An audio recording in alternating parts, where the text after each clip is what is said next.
Pues buenas tardes a todos, muchas gracias por asistir y vamos a ver de coleccionar chapas a visión artificial. En primer lugar, vosotros preguntaréis, oye, ¿quién es este muchacho que está aquí hablando y quién soy? Pues mi nombre es Cosmin. Soy ingeniero informático, trabajo en una empresa, Affirm, tengo 25 años, vivo en San Pedro, pero bueno, Murcia, España, pero originalmente, como podréis suponer, no soy originalmente de España, soy de Rumanía, al norte. ¿Y qué hago aquí? Pues porque me gusta programar.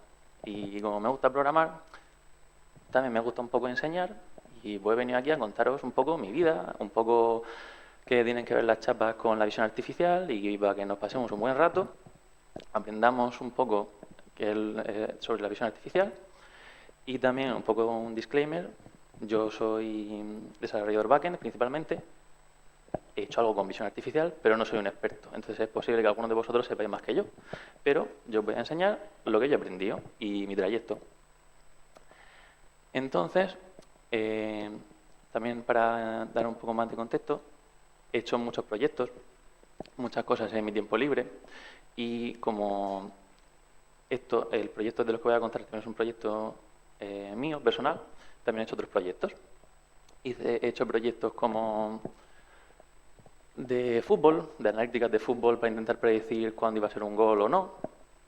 El primer proyecto que hice fue un proyecto de cuando la API de Twitter era gratis, uno podía crear un bot y hacer cosas como responder, que daban una palabra y buscar en la RAE automáticamente. Pues ese fue mi primer bot y fue como aprendí de Python. Ahora la API de Twitter ya no es gratis, bueno, ya ni existe Twitter, se llama X y ya no se puede. También cosas de generación procedural con Unity y puzzles. Cosas también para la UMU de aquí, que hice una aplicación para ver todos los menús de las distintas universidades y se puedan ver en uno solo.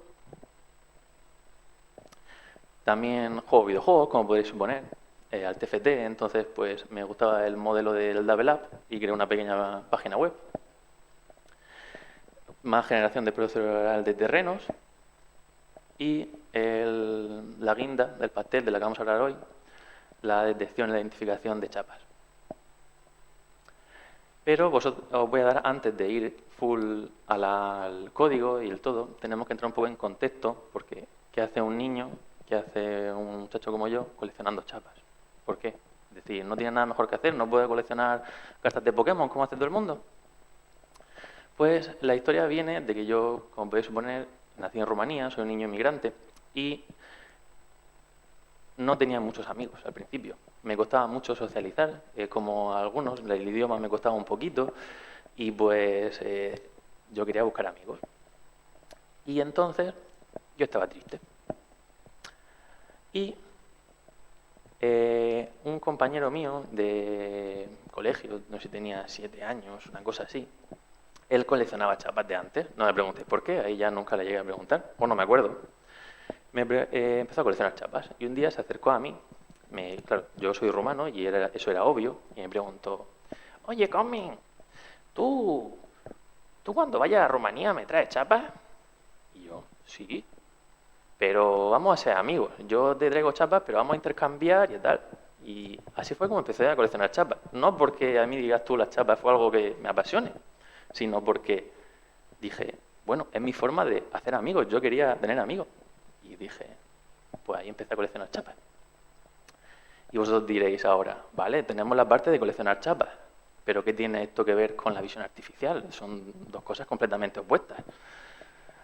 Pues cuando estaba en la facultad, yo estudié ingeniería informática aquí en la UMU, nuestra famosa Universidad de Murcia, y di una asignatura de visión artificial. Y me llamó mucho la atención, la verdad. Fue una asignatura de solo un año y aprendí lo básico.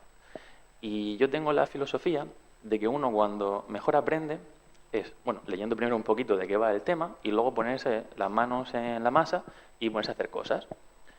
Y entonces dije, vale, quiero aprender más sobre visión artificial y tengo este nicho tan pequeño de las chapas.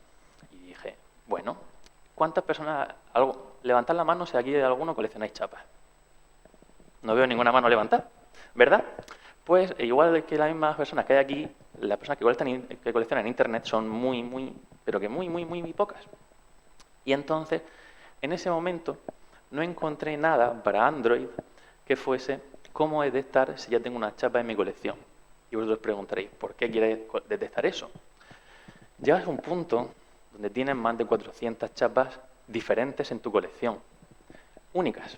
Es decir, y a veces, cuando ya tienes en tu colección tantas, vas a comer algo a un sitio nuevo, al Goikos o a un bar, vas a otro país y pides chapa a tus amigos y dices tú, oye, pero esta chapa, ¿la tengo o no la tengo?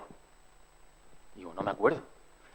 Y dije, me voy a guardar los bolsillos llenos de chapas y luego resulta que en casa yo lo tengo. Y dije, no, hombre, no. Voy a hacer, en vez de pasar 2 segundos en mi casa con las chapas comprobando si lo tengo, voy a crear una automatización que me va a tomar varios meses en hacer y voy a hacerlo. ¿Cómo no? Los informáticos así somos.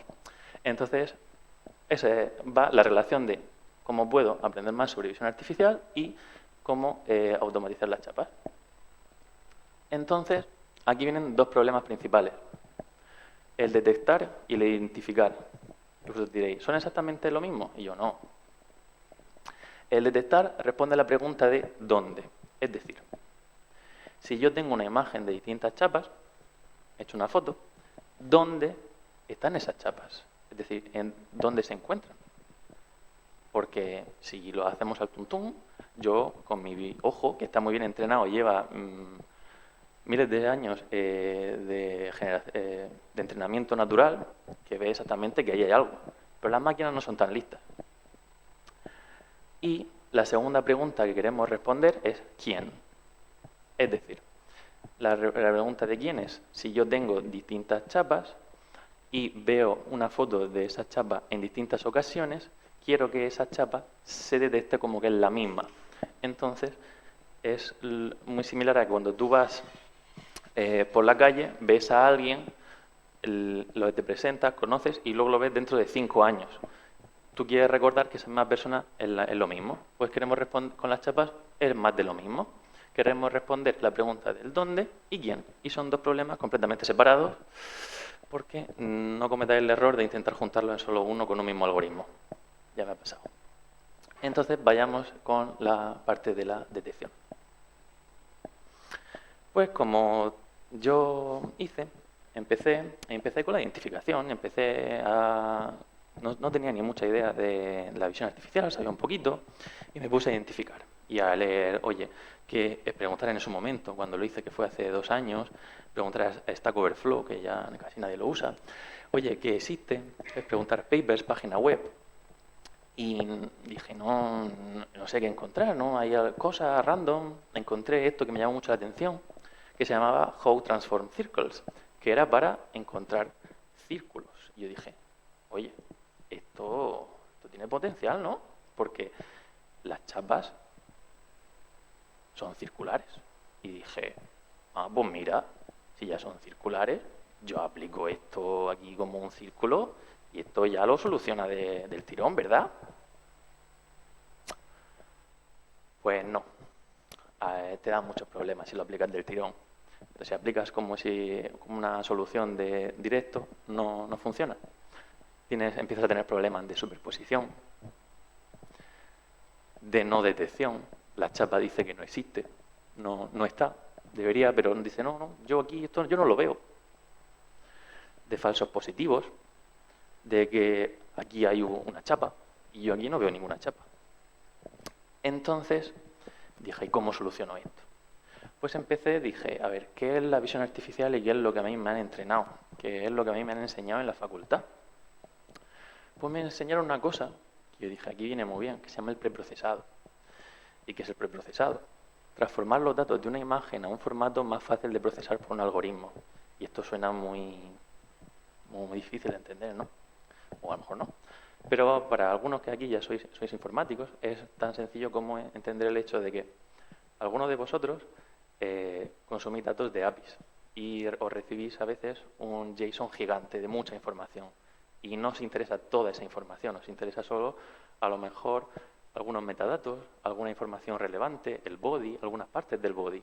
Pues más o menos de lo mismo. Solo nos interesa, cuando hacemos un preprocesado y tenemos un problema, solo nos interesa cierta parte específica de la imagen. Entonces, recordemos, el problema que teníamos era, ¿qué es lo que queremos? Detectar los círculos y las chapas dentro de la imagen. ¿Nos interesa que aquí haya una estrella? Nos da absolutamente igual. Yo lo que quiero saber es que aquí, esto es una chapa. ¿Nos interesa que aquí ponga Kirin y Chiban? Tampoco. Yo quiero ver que haya una chapa. Más de lo mismo. ¿Hay aquí un puzzle? Pues sí, me interesa. Tampoco. Yo lo único que quiero es detectar exactamente el círculo. Entonces, lo que a mí se me ocurrió, vale, dije, en una reducción de color, yo lo que quiero es detectar el círculo. Y muchas veces el fondo, cuando voy a echar la foto, muchas veces no me voy a coger la chapa y la voy a hacer así y va a haber un fondo raro, sino que muchas veces voy a poner la chapa sobre la mesa y el fondo va a ser exactamente siempre el mismo, y independientemente por todos los lados. Es decir, el fondo, aunque haya tonos grises, siempre va a ser más o menos el mismo. Entonces, si yo reduzco los colores a por ejemplo, en este caso usé un número de 3 colores, se ve mucho más fácil la forma. Hay mucha menos información y por lo tanto es mucho más fácil para el algoritmo, para How Transform Circles, detectar dichos círculos. Entonces, ¿y qué consiste la reducción de color? En la reducción de color, en este caso, usé un método llamado K-means, que es bastante sencillo, la idea no es muy compleja. El método ya existía implementado, yo solo simplemente lo usé, pero me gusta entender un poco a veces, oye, ¿qué es lo que estoy haciendo? La idea de K-means es, vale, yo tengo muchos colores diferentes. En la imagen original, donde había las chapas, había un montón de colores diferentes. Lo quiero reducir simplemente a 2, 3, 4 colores según la situación, pero a un número muy reducido de colores. Entonces, para que lo vamos a entender en un formato muy sencillo, es, vale, yo tengo aquí distintos tipos de verdes, azules, simplemente se vaya a reducir a un solo color. En este caso, el verde. Distintos colores se solapa, se coge la media y se queda con un solo color. Lo mismo con el rojo. Hay distintos tonos de rojos, pues simplemente quiero un rojo. Todo el código, es decir, la idea no es complicada, es simplemente son 6 líneas de código. Todo estará en el GitHub, en el repositorio de GitHub, que dejaré al final, es decir, podéis consultarlo allí, pero la idea es esto. Se llama la función, se pasa la imagen, el número de colores que yo quería, se aplica el método de K-means y nos da la imagen cuantizada. Vale. Una vez hecho esto, ya es mucho más fácil ver la forma del círculo. Bien, pero ahora tenemos otro problema, y es que tenemos unos falsos positivos. Es decir, con los falsos positivos yo puedo, me dice que hay círculos ahí cuando realmente no los hay. Entonces, con la detección funciona, pero cuesta. Entonces, ¿qué es lo que hice después? Dije, vale, funciona con la reducción de color, pero necesito algo más, porque los colores estos, ahora, por ejemplo, no se ve tan sencillo que haya un solo color, pero veo una cosa que hay manchas de color. Es decir, veo que hay un conjunto, hay una mancha sólida de un solo color. Y yo lo que necesito, si yo cojo una foto de unas chapas, su tamaño siempre va a ser el mismo, independientemente de la foto. Es decir, si yo me alejo, obviamente la chapa va a ser más pequeña, pero si he hecho 5 fotos, independientemente de lo que me aleje, todas las chapas van a tener el mismo tamaño. Entonces, cuando se reduzcan a 3 colores, las manchas siempre van a ser más o menos el mismo tamaño. Por lo tanto, a mí me va a servir mucho para saber pasarle el tamaño de los círculos a How Transform Circles. ¿Qué usé? Un método que se llama detección de manchas, que se llama Blob Detection.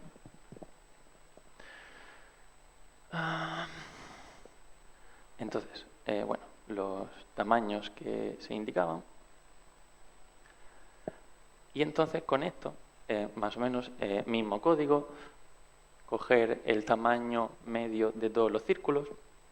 Una cosa que hice además fue quitar todos los círculos, todas las manchas que sean una sobre otra, es decir, si me detecta que hay varias manchas en un mismo sitio, esta mancha, pues oye, no me interesa, solo quiero la mancha más grande.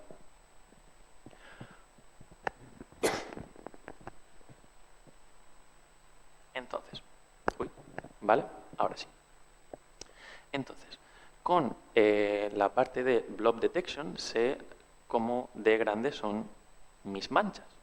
Entonces, yo sé cómo de grandes son mis manchas. Pero con las manchas no me detecta todos los círculos, me detecta solo algunos de esas manchas. ¿Qué hice lo segundo? ¿Vale? Tengo el tamaño de las manchas. Ahora quiero quedarme con el tamaño aproximado, es decir, tener la mediana. Obviamente esto no es perfecto, a veces fallaba, pero con esto ya hemos pasado de tener, una vez que la pasamos How Transform Circles con el tamaño del radio, ya sé mi círculo qué tamaño va a tener aproximadamente. Entonces, una vez aplicado eso, podemos ver que los círculos son exactamente, todos me apuntan solo a dichas chapas.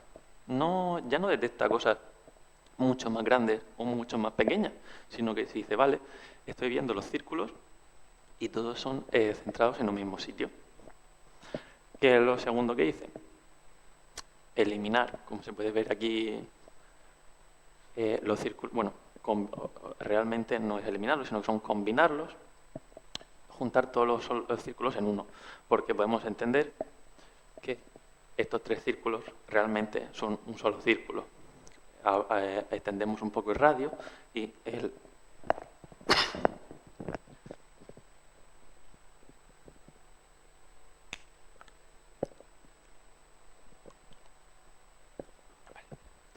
podemos entender que el radio es exactamente el mismo.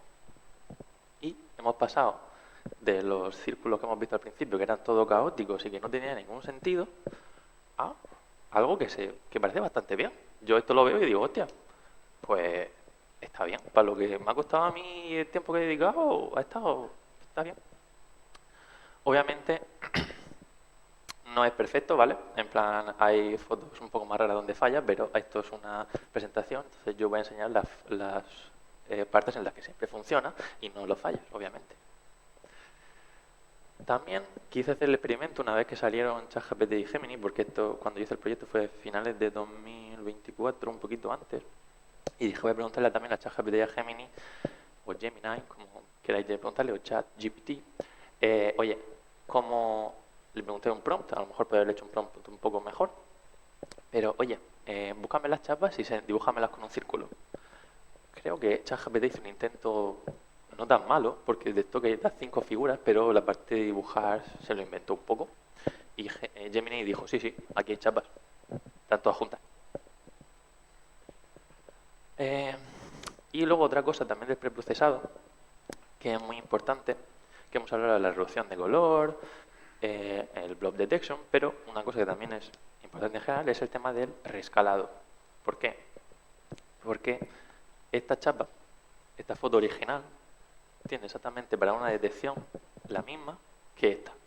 Son exactamente una igual que la otra, pero queremos la foto pequeña porque solo quiero ver el círculo. No me interesan todos esos metadatos y toda esa información extra. Al final lo que voy a hacer es reducir el número de círculos al mínimo.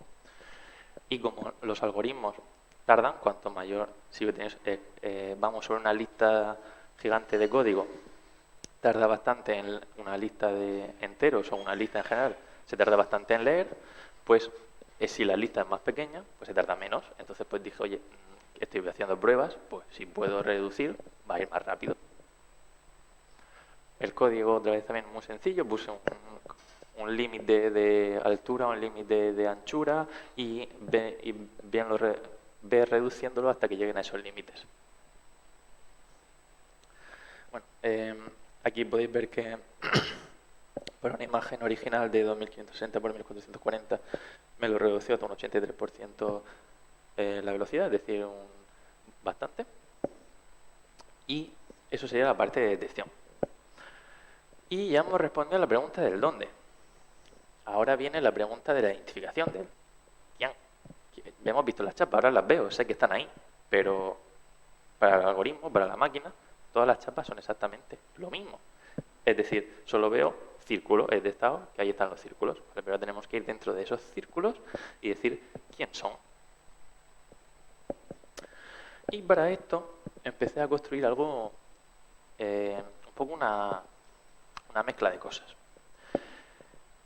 Una de las cosas que a mí me gusta mucho hacer, me gusta hacer muchos proyectos. He visto que os he enseñado como 6 proyectos diferentes que he hecho en mi tiempo libre y muchos más que nunca he llegado a publicar. Pero una cosa que yo me gusta siempre hacer es intentar reducir el coste al mínimo. Y si puedo no poner mi tarjeta de crédito en el cloud, porque de repente un día me voy a dormir y me llegan 50 euros por decir algo con suerte de coste, no tener ese susto. Entonces yo soy muy fan de, oye, yo tengo los costes controlados, son pet projects, entonces yo quiero un coste mínimo o un coste muy controlado, que yo sé que la factura no me va a ir más de X y yo puedo irme a dormir tranquilo todas las noches, que eso al final y al cabo es todo lo que queremos. Da igual muchas cosas, al final lo que uno queremos es dormir tranquilo por la noche y no que no nos despierte nadie. Entonces pues yo tengo mi misma filosofía. Empecé y todas estas soluciones, tanto Pinecone, Firebase, ahora iremos una a una un poco en detalle para explicar qué son todas gratis o con servidores muy controlados. Vamos a ir un poco sobre ellas. ¿Qué es Pinecone? Pinecone, ahora iremos, pero es una base de datos vectorial. Es decir, las bases de datos, todos conocemos las típicas bases de datos con select, ID, name, desde aquí, relacionales, clásicas. Pero lo que hace las bases de datos vectoriales es transformas algo, normalmente para este caso imágenes, en un vector, ya que lo que yo quiero es relacionar un vector a lo más próximo de otro. Es decir, al final quiero comparar dos vectores y ver cómo de próximos son uno de otro. Dos líneas y saber cómo de cercanos están. Porque cuando comparas imágenes no tienes un identificador, no tienes algo exacto que te identifique esa imagen con otra diferente. Hay diferencias sutiles por la imagen, el color, la iluminación. Hay diferencias que eso no tiene una idea. Para eso sirven las bases de datos vectoriales, para comparar imágenes traducidas a un vector y buscar el vector más próximo. Lo segundo que usé fue también Firebase. Supongo que muchos lo conoceréis, es típico bueno, tienen muchos productos, pero de Google para almacenar imágenes, almacenar bases de datos SQL, etcétera. Y una cosa que me gustaba mucho era que, y por eso lo usé, era de que era completamente gratis y sin poner, bueno, hasta cierto límite obviamente, pero sin poner ninguna tarjeta de crédito. Y yo, ¿qué os he dicho cuando he empezado esta parte? Yo no quería sustos, yo quería dormir tranquilo por la noche y dije, pues me sirve, si es gratis y no me pone tarjeta de crédito, yo duermo tranquilo por la noche, pues vamos a usarlo. Y lo empecé a usar. Lo otro que fue el servidor backend. Podría haber usado Amazon Web Services, la misma historia. No quiero tener sustos por la noche. Entonces usé DigitalOcean, un droplet que me costaba unos $6 cada mes, algo muy asequible, y yo sabía que obviamente no era escalable, no era algo que tú dijeras esto me va a servir tanto para 5 usuarios como para 5.000. Pero como era un pet project y yo lo hacía para mí y para los dos frikis más que estaban coleccionando chavas por internet, pues dije, vale, pues me sirve. Y si no funciona, pues me mandarán un mensaje y me lo dirán. Y entonces tenía mi coste controlado de unos 6 euros al mes. Perfecto. ¿Por qué usaba un servidor backend? Obviamente la parte tanto de detección como identificación hay que correrlo en algún sitio, tiene que pagar un algoritmo, son los distintos algoritmos que hemos visto, tanto de How Transform Circles,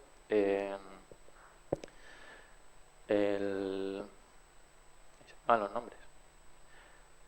bueno, el MobileNet, el modelo de identificación, el blob detection, entre otros. Entonces, pues, ahí necesitaba a hostear mi servidor backend. Es un servidor de Python con FastAPI y un par de dependencias más. Sí, principalmente eso. Y luego, lo que yo quería, bueno, supongo que todos lo sabéis, y más ahora en esta época, que los modelos, cuanto mejores sean, más pesan, más RAM necesitan y entonces más tienes que pagar por ellos. Por lo tanto, decidí usar un modelo muy pequeño que se llamaba MobileNet V3 Small, que para lo que yo necesitaba era perfecto. Y me cumplía con mis necesidades. No era el más preciso, pero me daba mi funcionalidad. DigitalOcean, 512 medio giga de RAM y 10 GB de disco. Pequeñísimo. En nuestros móviles ahora mismo tienen más capacidad que eso. Pinecone. Lo que os he contado un poco con anterioridad. Un vector de Vector Database para buscar y organizar vectores. ¿Cómo se ve esos vectores? Tienes un namespace, el nombre del esquema, un ID, le pasas una búsqueda de un ID, es porque yo usé un ID, pero también se pueden usar otras cosas también, y luego los valores, porque, por ejemplo, un vector se traduce a una lista de enteros, bueno, enteros no, de floats, distintos valores. El número de vectores que tú quieras usar depende de ti. Es decir, pues cuanto más vectores, más información tienes y más información guardas. Y luego pues tienes metadatos. Este es un ejemplo de prueba. Entonces, ignorar un poco el nombre, pero por ejemplo le puse GPG. Y un user ID, porque esto es muy importante. Quiere también filtrar por metadatos. Porque yo cuando la base de datos vectoriales simplemente guardan vectores y en mi base de datos vectores yo ponía todos los vectores ahí. Pero ¿qué pasa? Que yo cuando busco, cuando tengo ya 5 usuarios o simplemente 2 usuarios, no quiero que mis vectores y los vectores del compañero se confundan entre sí. Quiero que sean completamente separados y si yo busco mis chapas, no quiero que me detecte las chapas del vecino.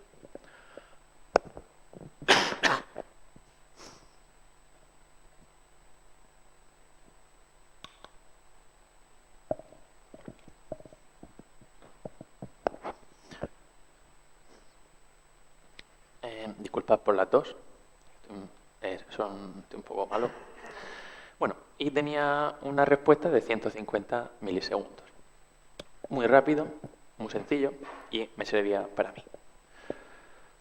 Y, sí, muy importante, sin que me costase nada. ¿Y por qué repito tanto esto? Porque en un momento os contaré qué pasó con eso. Más de lo mismo. Usé un tamaño de mis vectores de 576 dimensiones, intenté distintas dimensiones y algunas funcionaban un poco mejor que otras. Entonces encontré el límite en unas 576. ¿Por qué esto es tan importante usar vectores y no usar la imagen en sí? ¿Qué quiero decir con esto? Vosotros podéis pensar que, vale, tú has traducido las imágenes en vectores, pero a lo mejor podría coger las imágenes en sí y compararlas una a una con otra, y una a una con otra, y otra vez. ¿Qué pasa? Que eso es muy lento. ¿Por qué? Porque de por sí la imagen reducida ya ocupaba 78 kilobytes, mientras que un float de 576 ocupaba 2,3 kilobytes, entonces mucho más rápido. El código, sencillo, y todo estará en el GitHub. NumPy to vector, transformamos a un vector usando el modelo asignado de anterioridad del MobileNet. Muy importante porque yo lo hice varias veces mal y no entendía qué estaba pasando, y es usar el vector, el mismo modelo tanto para la extracción como para el guardado. Y luego la parte de identificación. Guardamos con un nombre, metadatos, score, etcétera. Obviamente esto podría haber sido una clase, pero en su momento no me quise calentar mucho la cabeza y lo hice lo más rápido posible. Resultados. Guardé esta chapa en Maze de laberinto, porque para mí en su momento no sabía de qué chapa era esta, pero me parecía un laberinto. Y guardé en la base de datos esta de arriba y esta fue la foto que le eché. Estos son los resultados que me dio. Como podéis ver, cuando tú buscas con una base de datos vectorial, no te va a dar como una base de datos relacional un resultado A.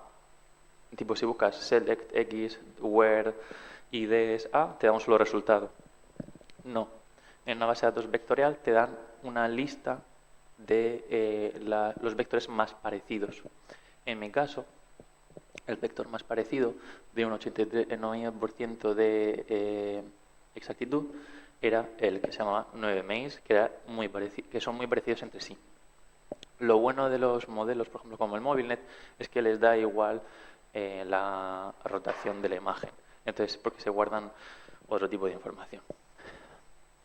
Y luego pues te da también una lista de vectores que no me importaban, pero que eran los más parecidos. ¿Qué hice en segundo lugar? Firebase, capa gratuita para guardar imagen más SQLDB sin tarjeta de crédito.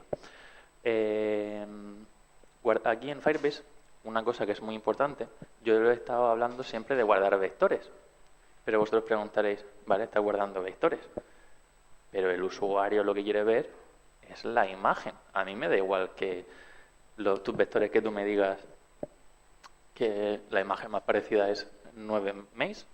El usuario no sabe qué es eso. El usuario necesita saber ver la imagen real. Entonces, pues yo usé Firebase para guardar mis imágenes. Sencillo, usaba algo users, user ID, collection, name. El frontend lo hice todo con Flutter porque uno de los problemas que yo quería resolver era para Android, pero yo pensé, vale, al final los programadores automatizamos porque queremos ser eficientes y vagos. Entonces, si lo puedo programar para Android, puedo usar casi el mismo código para el frontend de una página web. Casi el mismo frontend para una aplicación de iOS. Entonces, pues dije, vale, uso Flutter, mismo código para todo el frontend y ya está. Y la verdad es que me fue muy bien. Para lo que yo tenía pensado, para ello que estaba programando para mí, para 4 frikis más que coleccionaban chapas en internet, empecé a mí... Yo voy por la filosofía de que a mí me gusta publicar las cosas, enseñar las cosas que hago y pienso también es como más se aprende, porque vas a tener usuarios que te van a enseñar cosas de, oye, ¿cómo lo estás haciendo? Oye, esto no funciona, oye, esto me gustaría que puedes añadir esta feature, puedes hacer X, Y, Z. Entonces empecé a publicar mi proyecto como, oye, hay una comunidad que se llama Bottle Cap Collecting, no sé si tenía todo el mundo, a lo mejor 5.000 personas, una nimiedad. Pero yo lo publicaba. Dije, mira, oye, me he puesto a hacer esto, a lo mejor a alguien le es útil. A lo mejor no, a lo mejor les da igual.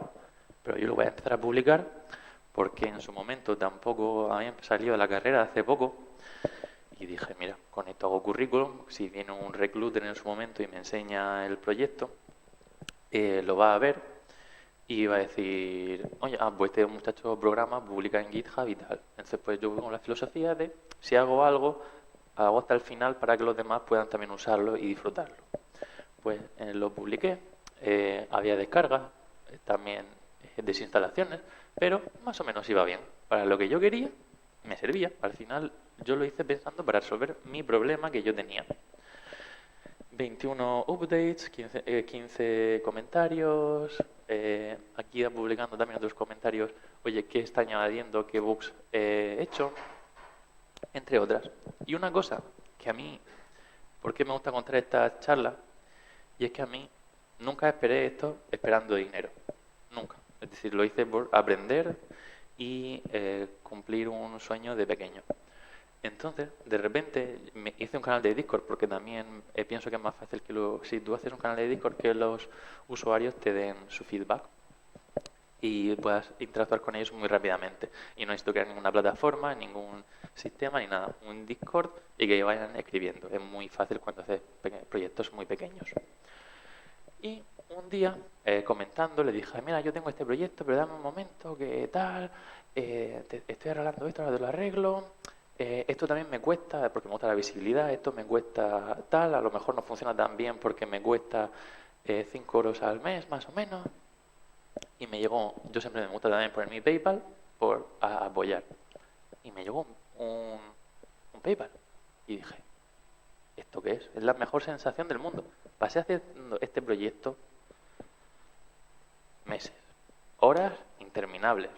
Pero esos 5 euros, que a la hora serán céntimos, la mejor sensación de uno mismo. Porque yo no esperaba absolutamente nada de esto. Yo dije, alguien ha hecho porque le ha gustado el producto que yo he hecho. Porque sí, me ha dado ganado 5 euros. Para mí eso fue gloria bendita. También hay problemas, es decir, lo estaba haciendo para mí y errores por todos lados, la autentificación, oye, esto no funciona, escriben la contraseña pero no funciona tampoco, errores que el usuario no entiende y dice, ¿tú esto qué es? También pasa, porque el único desarrollador, producto, marketing, todo, era yo. Y me costaba, pero era divertido. Voy a poneros un pequeño vídeo porque os está hablando principalmente del backend, pero bueno, a lo mejor también queréis ver el vídeo en sí, como lucía. Soy principalmente desarrollador de backend, entonces el frontend no esperéis aquí cosas muy chulas. Pero bueno, era un poco así.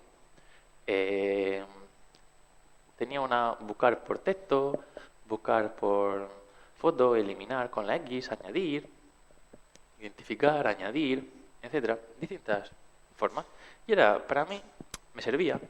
Añadía también bulk upload, añadir muchas imágenes de golpe, plataforma de soporte, todo con Flutter. Era más que suficiente.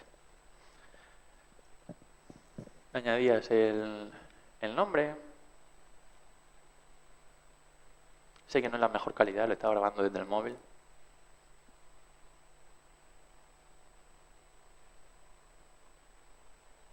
Y bueno, le eliminaba, le añadía, funcionaba.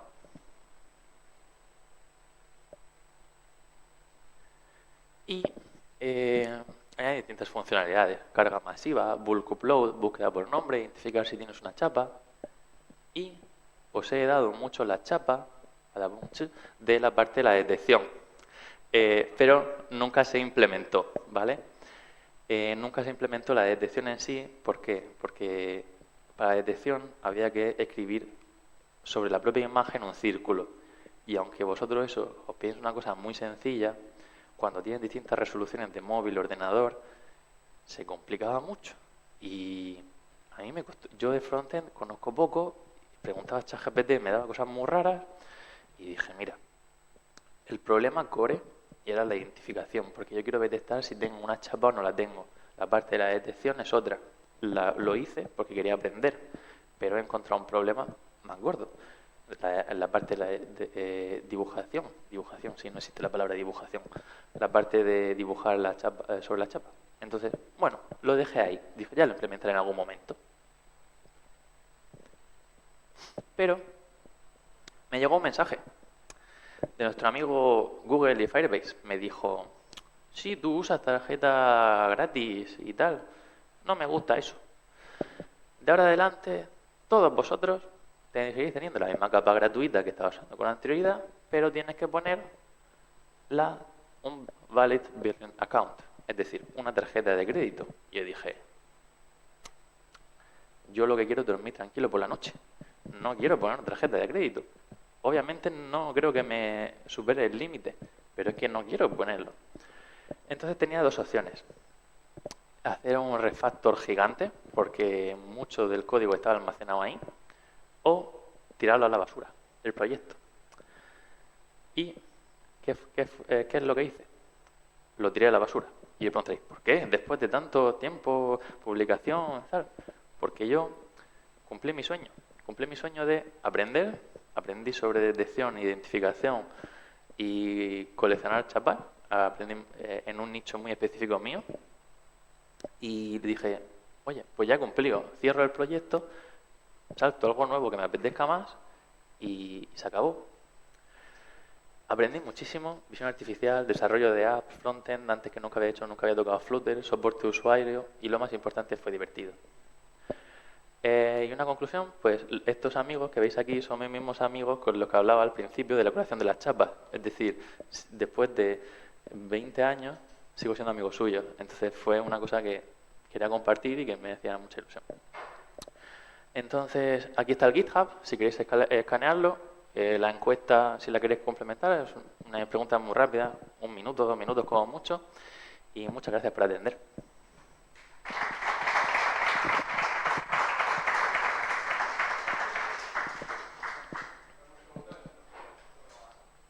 No, no va.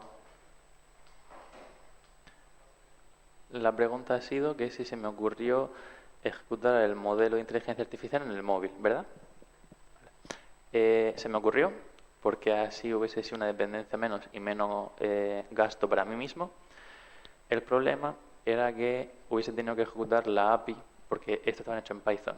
Entonces hubiese tenido que ejecutar el backend en Python, en local, y era un paso extra, una cosa más extra que tenía que aprender. Y dije, no sé cómo de cómodo voy a estar porque lo que se pueden descargar los usuarios es muy fácil descargar el Flutter, porque de lo general y es muy sencillo, pero no sé cómo voy a poder añadir el Python, convertir el modelo y añadirlo en local y dije, estoy muy acostumbrado y muy cómodo en hacer un backend en un servicio externo. Entonces dije, no es el problema que quiero resolver, esto por ahora es más sencillo, voy a hacerlo de esta manera. ¿Se me ocurrió? Sí. ¿Lo hice? No. De nada. ¿Que de este qué, perdón? Ujú. No, eso viene detectado del modelo de BombIlnet. El modelo no está entrenado, es un modelo porque lo primero que probé fue entrenar yo el modelo.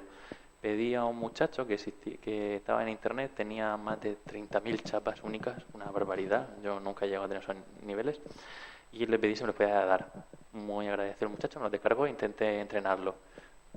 No me funcionó, me daba resultados horribles y dije, mira, voy a usar un modelo genérico. Y el modelo genérico que te usa para identificar ovejas, utiliza para detectar otras cosas, te sirve también para entrenar los vectores. Y se ve que como los modelos generales mmm, pueden ser rotados, es decir, cuando tú ves un semáforo, lo puedes ver de una perspectiva, de otra o de otra, pero la imagen, lo que quiere detectar un coche, sigue siendo un mismo semáforo. Pues entonces también funcionaba bien para este tipo de cosas. La pregunta es si, perdón, que lo tengo que grabar para esto, si si funciona igual para una sola chapa. La idea es que si me dan solo una sola chapa, no necesito la detección. Te hago directamente la identificación. Le digo, oye, como en su caso no implementé la detección por la parte de que me tenía que dibujar, el usuario solo me pasaba una chapa en este caso. Entonces, pues digo, bueno, pues solo quiero una chapa y no me caliento. Le digo, recórtame si hace falta y ya está. Porque en el propio Flutter las librerías te permiten detectar librerías externas. Entonces le permitía al usuario recortar la chapa. Entonces le dije, se va a pasar una captura, la añades y ya está. Entonces no... ¿Puede funcionar con solo una? Sí. ¿Funcionaría mejor con varias? También.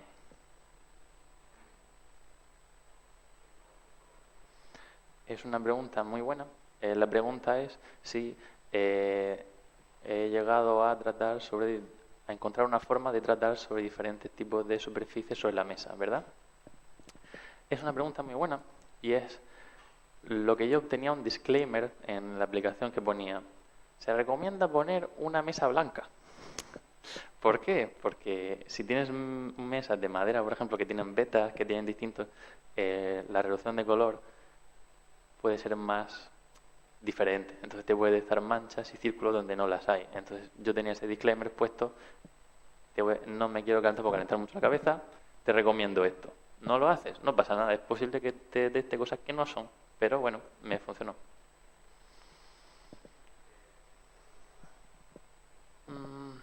Vale, las imágenes, la pregunta es si me he pensado en, eh, en corregir la inclinación sobre una chapa que no sea horizontal y sea inclinada.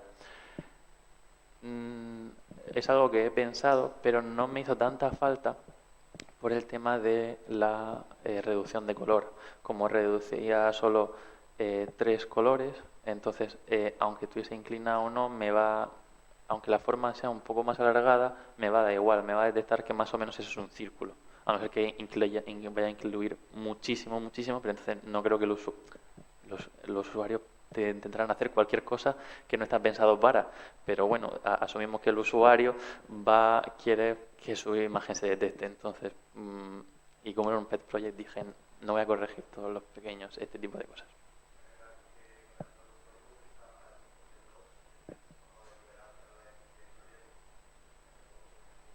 Sí, porque blobs detectan manchas. Es decir, al final, si una mancha es más alargado, le da igual, porque al final lo que quiere es una mancha de color. No tiene, el blob lo que detecta es una mancha, es decir, no tiene que ser ni uniforme. ¿Qué quiero decir con esto? No sé si hay algo aquí que pueda, una mancha de color. Por ejemplo, eh, el gato de la imagen de GitHub no es exactamente redondo, pero el gato es una mancha, es decir, es un poco alargado, me va a detectar que más esto es una mancha. Entonces, eso me sirve un tamaño aproximado para luego pasárselo al radio del How Transform Circles.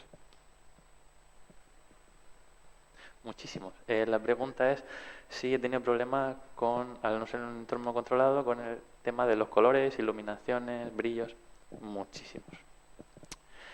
Eh, en primer lugar, vosotros veis el resultado final, pero yo me pasé meses probando distintas ideas. Es decir, lo primero, una cosa que hice fue intentar ver las chapas, la similitud de las chapas por colores. Es decir, yo pensé, vale, un rojo es igual a otro rojo y va a detectar la similitud. Eso es horrible. Nosotros tenemos una capacidad de entender la proximidad por colores muy buena, pero las máquinas son muy malas para eso.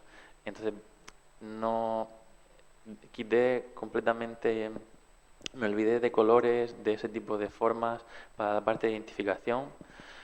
Dije, no quiero usar nada de eso, voy a usar un modelo sencillo ya entrenado que ellos saben más o menos en qué cosas observan y miran. Y para la parte de detección intentaba echar la imagen un poco sin flash, un poco mejor, porque si tienes un flash directo, al ser una chapa metálica, muchas veces el flash va a devolver la luz, entonces te va a detectar una imagen, un color que no es. Entonces se recomienda también sin usar flash, etcétera. Pero son problemas que también ocurrí. La pregunta es si viera todo lo que sé ahora, ¿cómo lo haría? Es una muy buena pregunta.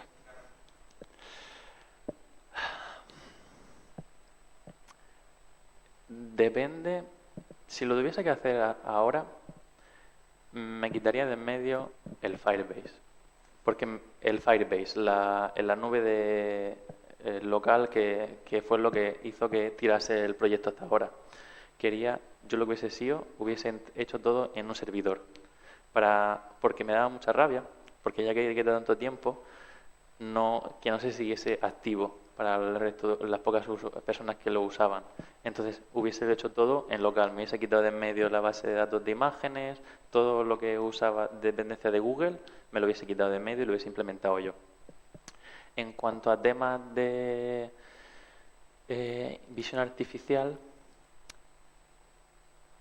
hay una cosa que me quedé con rabia de hacer, pero decidí cortarlo, y es que cuando tú tienes Eh, el modelo de IA es bueno, pero es una cosa que se llama SIFT, Scale Invariant Feature Transform, creo, no me exactamente las siglas, que es muy lento, pero es muy bueno. es mejor y no es un algoritmo de IA como tal, es simplemente se queda la diferencia de grados. Entonces, hubiese añadido, así en resumen, sin entrar mucho en detalle, una capa más por encima del modelo de identificación para mejorar aún un poco más. Pero creo que según que todo lo que he hecho, hasta donde llegue aquí, estoy orgulloso de lo que construí. Entonces, tampoco hubiese... Vale.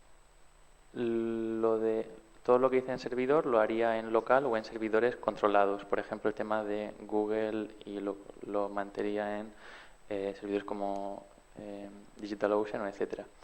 El tema de nubes y detectar otro tipo de formas.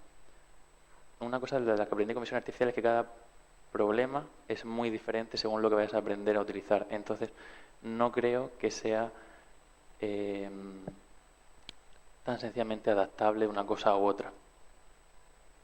Entonces, pienso que todo el algoritmo y toda la idea es enfocado a un solo problema muy específico y los conocimientos que aprendí no serían tan sencillos de aplicar, por ejemplo, a una sombra de un polígono en otro sitio.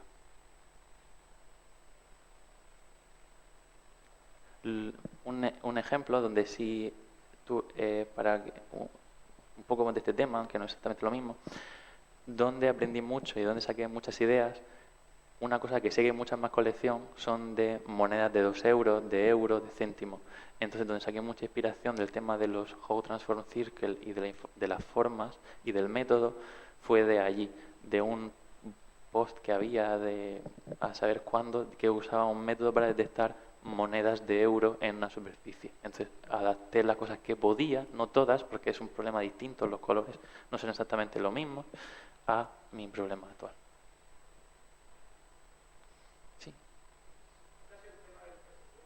sí.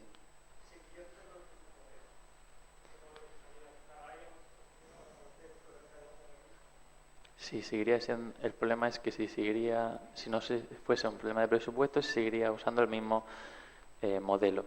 Cuando te refieres al modelo, ¿te refieres al modelo, por ejemplo, de MobileNet?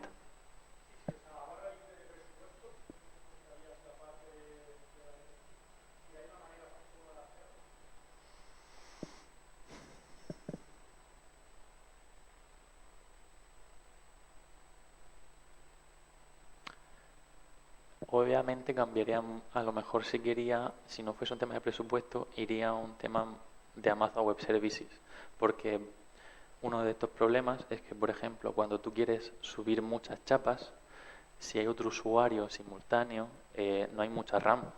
Entonces se te puede muy fácilmente decir, "Pim, ya no funcionó, ya failure, me pasó, tenía 500 gigas de RAM, un usuario intentó subir 200 chapas, me dijo, oye, no me está funcionando". Y yo, ya. Entonces iría más por Amazon Web Services. Eh, Probablemente uséis un modelo mejor del MobileNet. En vez del Small usaría un poco uno más pesado, uno más mejor. Tampoco vi mucha diferencia en cuanto a uno de los que podía ejecutar en local barra tal. Resultados similares. Obviamente alguno era un poco mejor que otro, pero los generalistas son generalistas por algo. Entonces funcionan bien para los casos que yo tenía. De nada. Sí.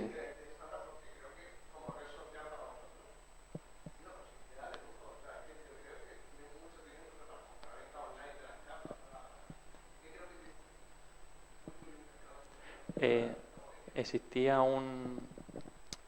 lo hice para Android, específico muy enfocado a Android, porque existía la misma aplicación o muy parecida que el que tenía 30.000 chapas, pero para iOS, y él solo lo tenía en iOS. Y yo dije, yo cuando descubrí esta aplicación yo quería usarlo, pero me dijo, no, no, es que solo está en iOS. Y yo dije, bueno, pues vamos a hacerlo, voy a empezar a probar, voy a aprender yo, y por eso lo hice en Android.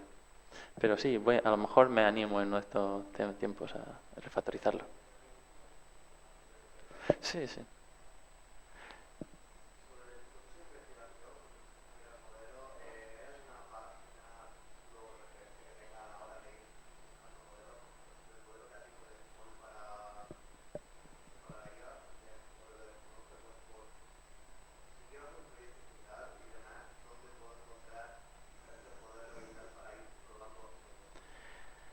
La pregunta es dónde encontraría documentación e investigación sobre modelos si quisieses hacer un proyecto similar. Eh, lo que yo hice en su momento fue buscar hacer Google en general, pero una cosa que sí me llamó mucha atención fue Hugging Face, muy famoso, y ahí fue donde probé descargar modelos, usarlos, etcétera. No tengo nada a mano ahora porque este proyecto lo finalicé finales de 2024, casi 2 años, entonces con el paso del tiempo las cosas de Internet desaparecen, tanto como para mis cosas como las cosas en general, entonces no tengo algo, como lo hacía también yo solo, no tengo algo, documentación explícita para mí dentro de un futuro, mal hecho por mi parte, pero Hugging Face, buscar modelos que GitHub ahora, con el tema de la IA, hay un montón de modelos en general en Internet. No sabré dirigirte específicamente a algo, pero a lo mejor en Hugging Face podrías encontrar algo más de acorde.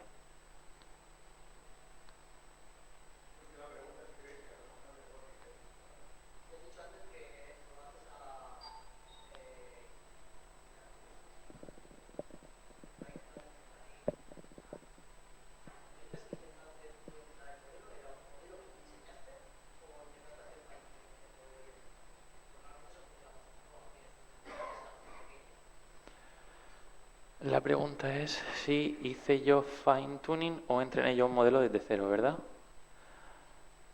Si no recuerdo mal, intenté, dado un modelo, eh, no recuerdo cuál, entrenarlo todo con distintas iteraciones, no sé exactamente el término apropiado para eso, pero en distintas iteraciones y probar y ver qué tal me daba resultados.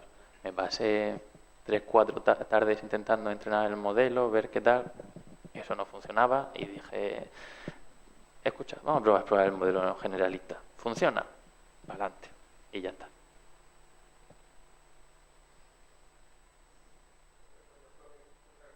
A vosotros por atender.